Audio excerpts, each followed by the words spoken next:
Folks, I've got DK Harrell from Alligator Records with me right now. So I know that you're younger than I am, which makes me feel old.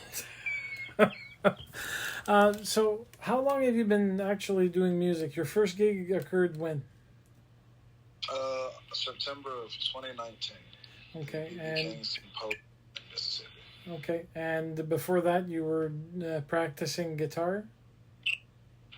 I'm still practicing guitar. Because I understand, based on what I read, is that you're a singer songwriter and musician, where people tout your string bending abilities on a one string. It's like you boggle my mind because the album which is released, which I don't have the title right now. It's Talking Heavy. Thank you. Is a brand new album, and every single track that I've actually listened to has me wondering if you're not channeling Ray Charles in some of them. Well, I'll be honest with you. A lot of times when I write songs, it's a lyrics basis. Okay. And Kid Anderson, the producer, engineer, and also rhythm guitarist, he knows that I can't technically tell him what I like. Okay. So I have to tell him. I have to give him examples sometimes of another song, or sometimes just 20 seconds of something I heard in one song, or something I hear in my head, and I go, well, this is what I'm hearing. Okay. And then he'll take that and build this, this whole world around it, and make it, into something beautiful. And about 90 to 99% of the time is exactly what I was hearing in my head. Okay. Because I know that one of the songs, Life. Life Lessons. Thank you. That one, actually, the first thing that came to mind is that it's almost Ray Charles. The feel of it was fluent. It was fluid. It was it was everything that I expected from a songwriter who actually knows what he's putting into his lyrics. Which kudos on that, by the way, because we can hear you sing instead of guessing the words. Yeah, I'll try to. With Life Lessons, it was actually. I feel like it was actually under another title, because we did do some lyrical changes. Okay. But I knew for a fact I wanted that song to be somewhat of a 8-bar blues in a sense, which is not commonly done anymore. And now that you bring up Ray Charles, now the beginning of this song does sound very familiar to Hard Times by Ray Charles. Just a tad. So I can see the familiarity there, or the similarity there. But that song, Life Lessons, I mean, we've done it and it's gotten standing ovations before. Yeah. In just a few months that we've been performing it. And then we, of course, with the live show, we change it up a little bit. We add a saxophone solo in there. And we've had people brought to tears just by that saxophone solo, by itself, which reminds me of Fathead Newman's sax solo in Hard Times. So even though none of this was done intentionally, in comparison to Ray Charles, well, you're giving the universe speaks. Yeah, but you're giving their memories. You're keeping them alive. Which, by the way, folks, if you don't know, DK, he was awarded the BB King Keeping the Blues Alive award. Which, congratulations, by the way. Now I understand, since we're going to sidestep to BB King, you're a big BB King fan. You actually watched pretty much all of his performances. You tried to take notes on his stagecraft, his artistic abilities, his showmanship. And how was that for you in regards to what you're doing now? Well, I tell people all the time that many other guitarists or many other entertainers will take one thing to focus on from an artist. Yeah. But if you look at someone like Michael Jackson didn't just learn the words to Cold Sweat or pay attention to just how James Brown sung. He paid attention to how he danced, how he walked, how he, and so taking that example to myself, I was not only watching BB for just how he plays. Like some guitars would just look for, certain guitar licks. Mm. But as for me, I look at the band, how the band is sounding and these accents and these nuances that the band is doing to make the show or the music what it is. In other words, to put it short and simple, I focus on the detail of the music and the detail of the live performances. Okay. Because I know that you've got a lot more people behind you that you've held an ear to in regards to their music, Freddie King and a whole lot of them, which is such a pity because I know if Jeff Healey was still alive here in Canada, he would have actually enjoyed having you on stage with him. Mr. Healey, if he was still around. Yeah, sadly he passed away a few years ago, which was a kind of a loss to the blues community. But he decided to go into jazz. If you actually have some time and you want to listen to what he was doing in jazz, it's under Jeff Healey and the Jazz Wizards. Okay. So DK. First off, DK stands for DeKaren. My full name is DeKaren, Rhea, and Harrell. Huh. And when my grandfather saw my name, my grandfather was actually named the initials. His actual first name was C.H. Oh, really? His last name was Dixon. Because, of course, during those times of sharecropping years, still there were many African Americans who didn't have high educations. Okay. Or education. So his mother decided to name him two of her favorite letters, which is C and H. And when he saw my name, and he saw, okay, well, his name is DeKaren, I'm going to call him DK.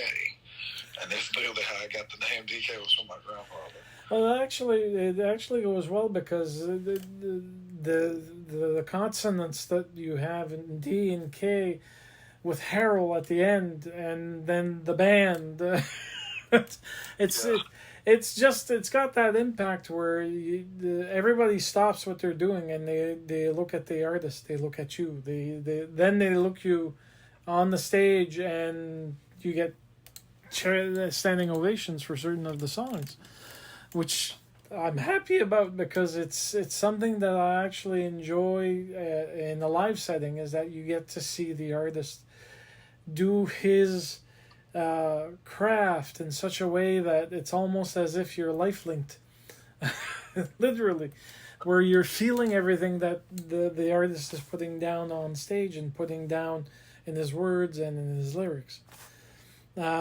So right now I know that you play a guitar, you sing, you write.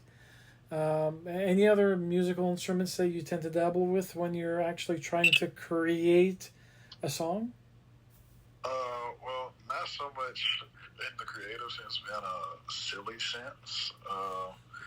For example, we were in Belgium about a day or two after my birthday this year, and my drummer had went to the restroom. Or the toilet, as they call it in Europe. And, we were just playing around, jamming, and I said, I'm going to get on drums.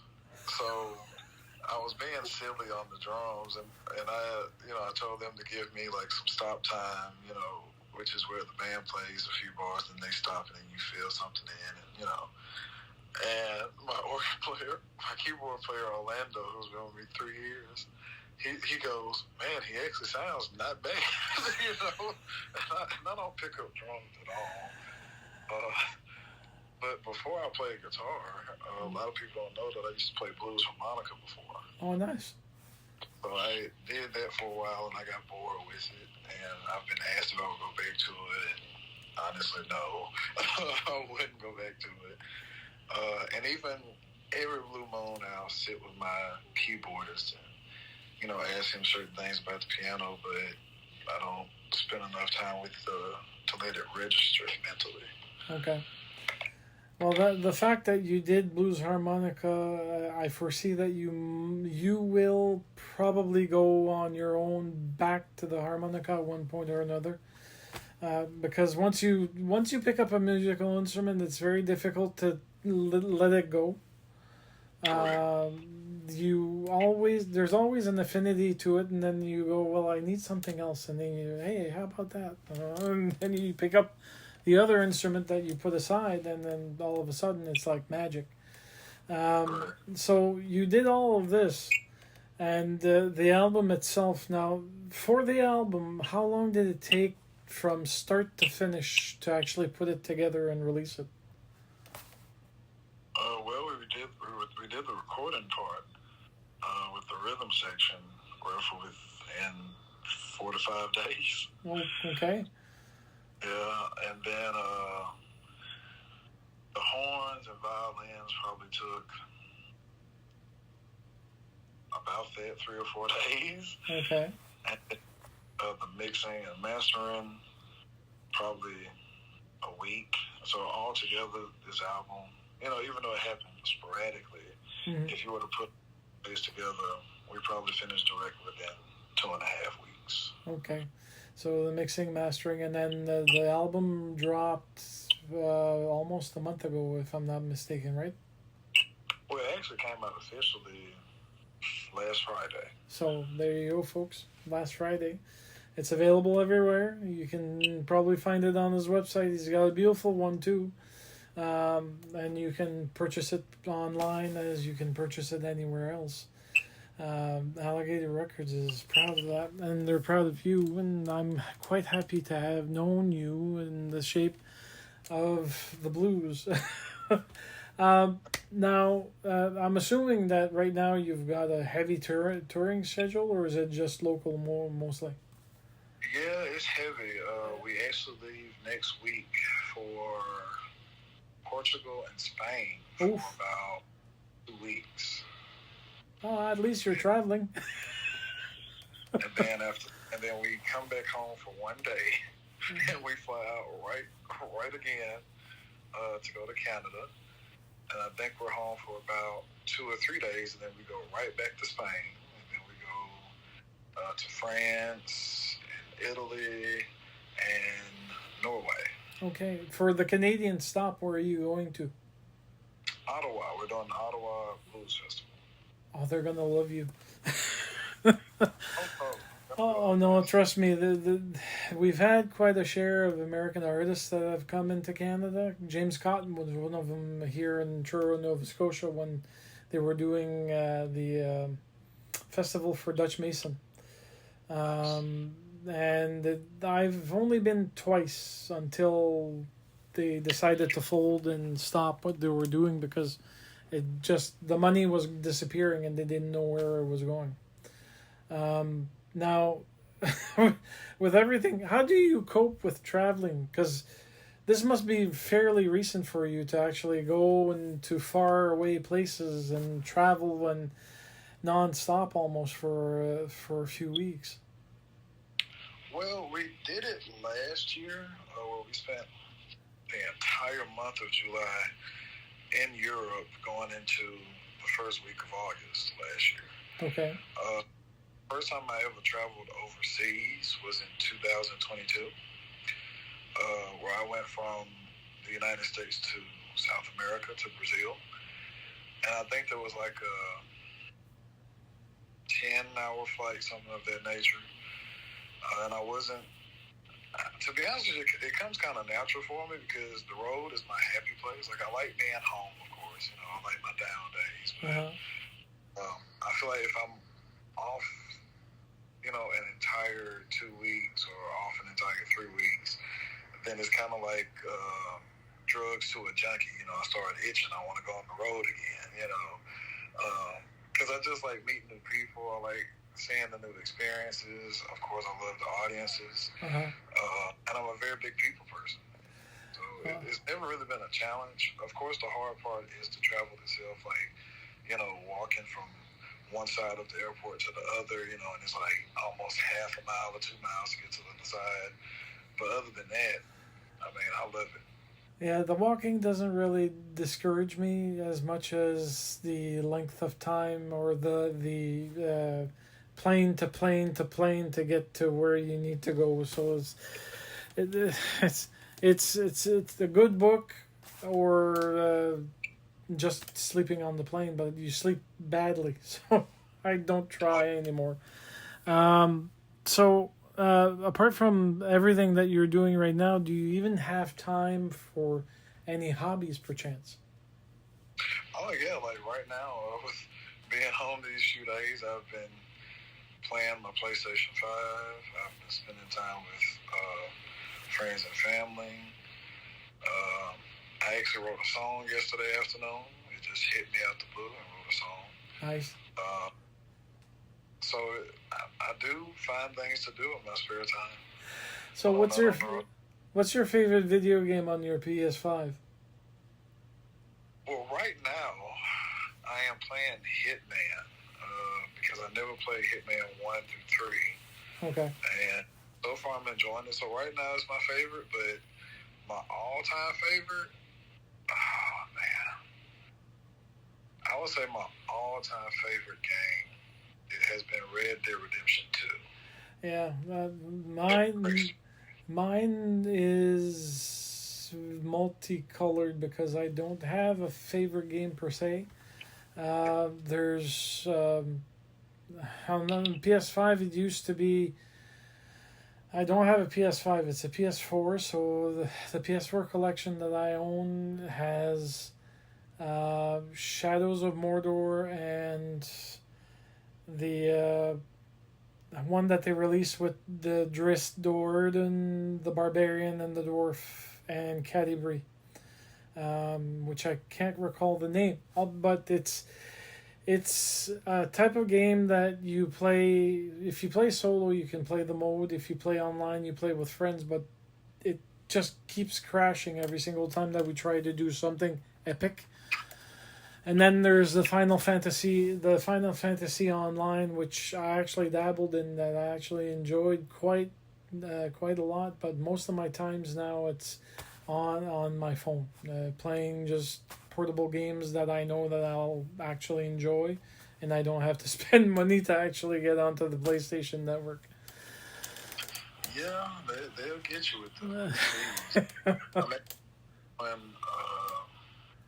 I think after I come off this tour, so when I come back home officially in August, I think I do my year subscription for PlayStation Network, which is like $100 and something bucks. But this is where I don't have to be spending, $50 a month. Yeah. I just go ahead and knock it out for a year and then just renew it when it's time. Yeah, that's the good thing about it. Now, apart from all of this, the final question I've got for you is, what's your favorite food dish? Ooh.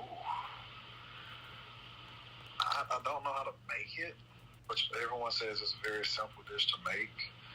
But we were in Bilbao, Spain, and, about 99% of the time the festivals, cater the musicians with food and everything.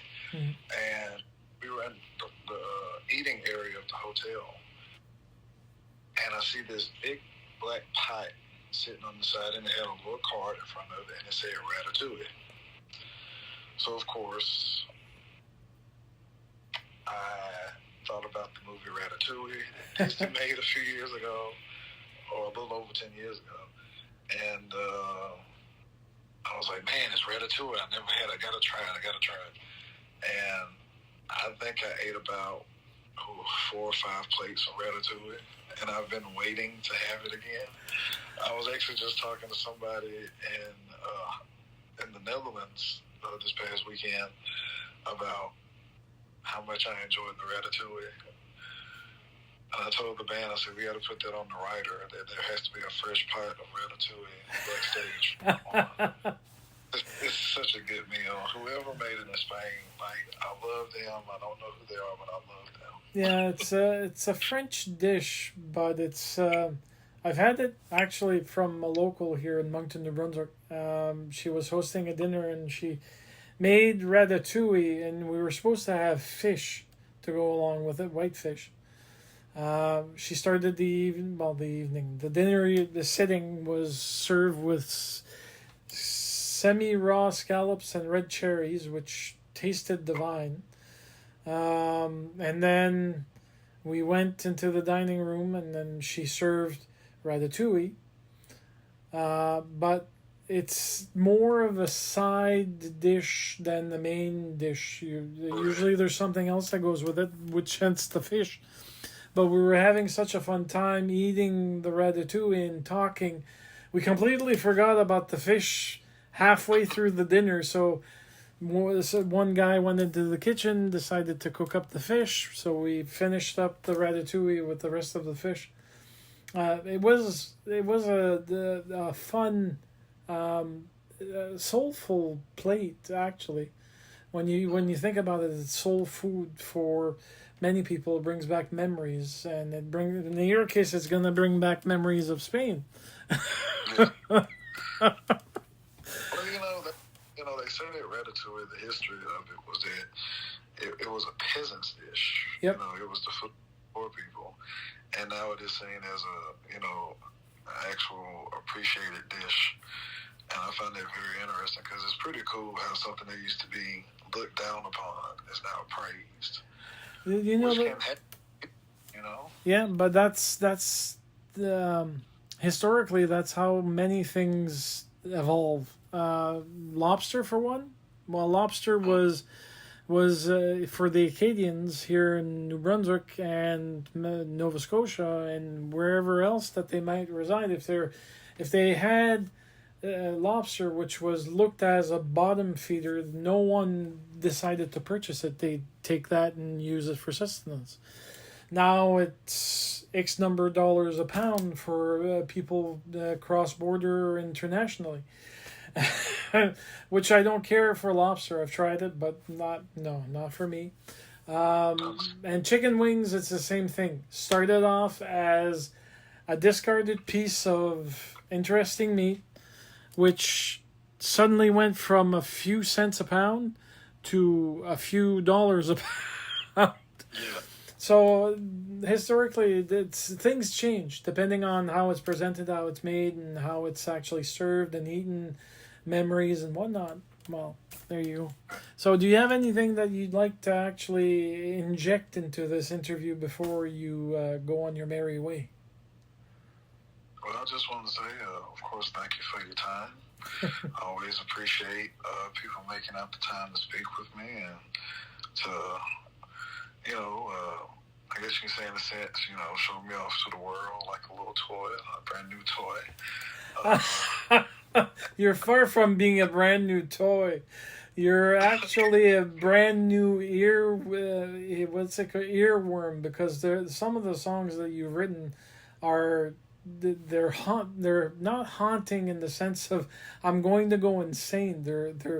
They come out once in a while to be hummed. So folks, remember DK Harrell, bluesman extraordinaire with the Alligator Records. And you can visit his website, which is dkblues.com. And you'll enjoy reading about him and also merch or anything else that's available through the website. So any plans, by the way, before I forget, any plans of you releasing a vinyl for the current album? Actually, we do have vinyls available.